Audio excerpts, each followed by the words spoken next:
ญาติกันกินข้าว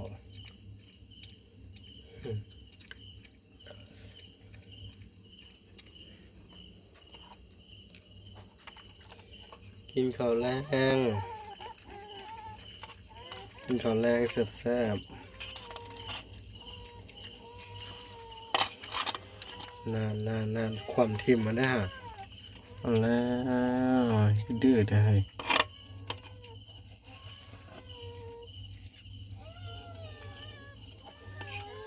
ตุ้ยได้เพื่อน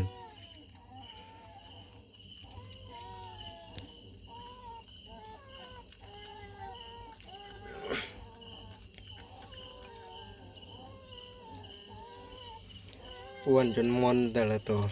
มอนคิงอยู่เห็ดอันตันอยู่หายอะไรกำลังกิน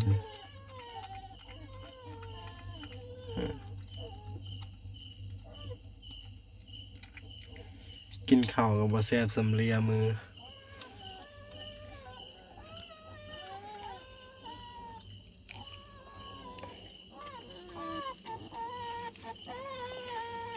ทางนี้ญาติกันเลย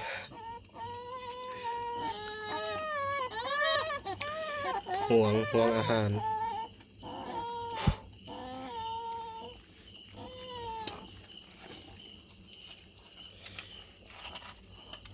สิความทิมอย่างเดียวเท่านี่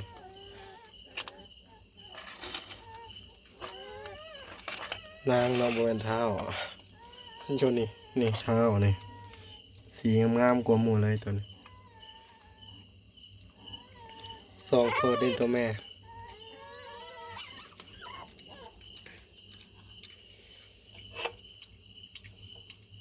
เฮ้ยนางนี่กำลังถือพา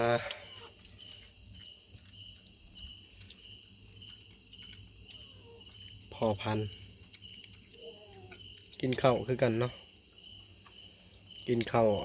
วจานผสมหัวอาหาร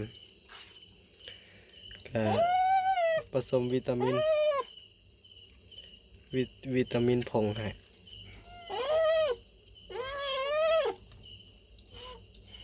มื้อนี้ขาดไข่เด้อมื้อนี้บ่มีไข่ฮะเอาให้กันให้เอา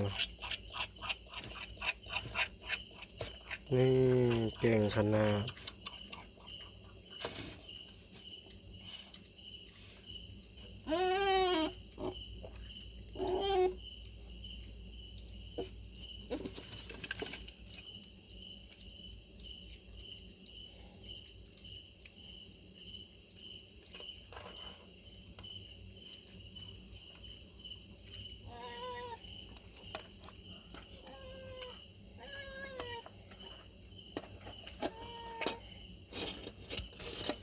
นางนะความทิมอย่างเดียวเสร็จเรียบร้อย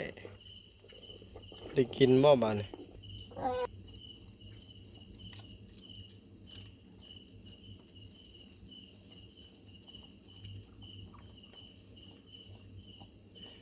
ทานอาหารมันเบาเป็นความทิมนะความทิมแล้วทางนี้เป็นอะไรได้เลี้ยกินขึ้นมานี่ได้บาดนี่ความทิมเลยเลี้ยกินให้เบิด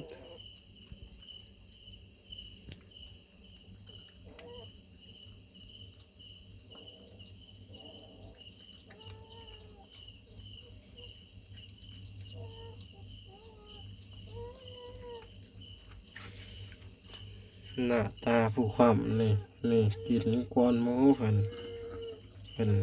ไปก้อนความได้นี่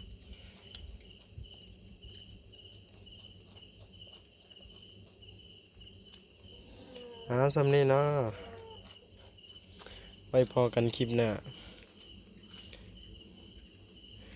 วันนี้พาเบิ่งสำนี้บ๊ายบาย